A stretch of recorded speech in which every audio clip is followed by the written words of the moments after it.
Outra coisa também que é interessante é sobre a liturgia da igreja, né? Eu posso, hoje, dentro da igreja, pastor Marcos, chegar num culto de oração, começar a falar em língua estranha alto e começar de repente, um irmão falar e o terceiro falar. Então, foi isso que Paulo veio trazer orientação. Eu posso? Posso. Não vou falar que eu não posso. Posso sim, mas desde que haja o quê? Desde que haja intérprete. Por isso que lá em Coríntios ele fala que aquele que fala em línguas, ore para que também interprete. Eu vou colocar aqui uma mais para a gente entender melhor. Sim.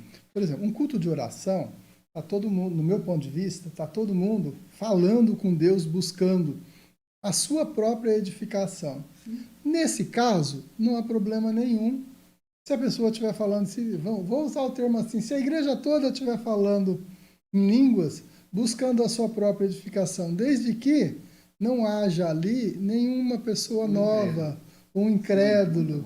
Né? Se é uma reunião só para os membros da igreja, de pessoas que já estão acostumadas com o linguajar evangeliquez, não há problema nenhum. Sim. Então, aí sim. Mas num culto, por exemplo, aí a coisa complica um pouquinho. Num culto nós temos que entender o que Paulo disse. Dizer, olha, se tiver que falar, que sejam 2 ou 3, mas que haja interpretação. Se não houver um intérprete, nem esses 2 ou 3 devem falar, fique calado.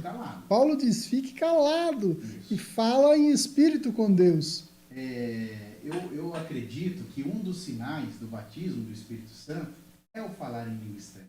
Não vou dizer que é o sinal, né, que a gente tem regra de fé, mas um dos sinais, né, que o Senhor tem mostrado através dessa palavra é que o falar em línguas estranhas, né, se tornou um sinal que aqueles crentes foram cheios, né, da plenitude do Espírito Santo. Mas é bom deixar bem claro isso, porque às vezes há um erro de interpretação dos próprios meios pentecostais de não ter esse zelo, como eu voltei lá atrás do que a gente começou a conversar. O zelo de buscar os dons não é somente o falar, mas também dom tem que ser buscado com um propósito. Qual é o propósito? De eu me edificar? Amém, eu estou orando em língua, eu edifico, quando eu oro em língua estranha, eu oro edificando o meu espírito. Mas e o meu entendimento? Porque eu não sei o que eu estou falando.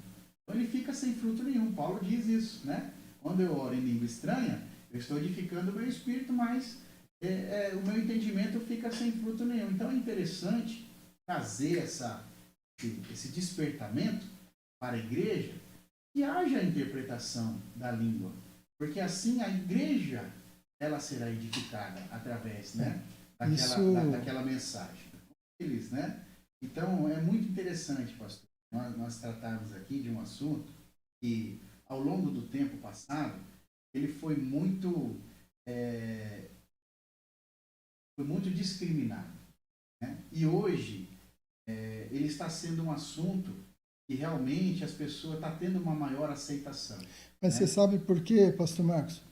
Antigamente, as pessoas vinham com aquela ideia de que para eu ser batizado com o Espírito Santo, eu preciso falar em línguas. Sim. E aí todo mundo ficava só buscando isso direto, mas sem um entendimento do que é isso.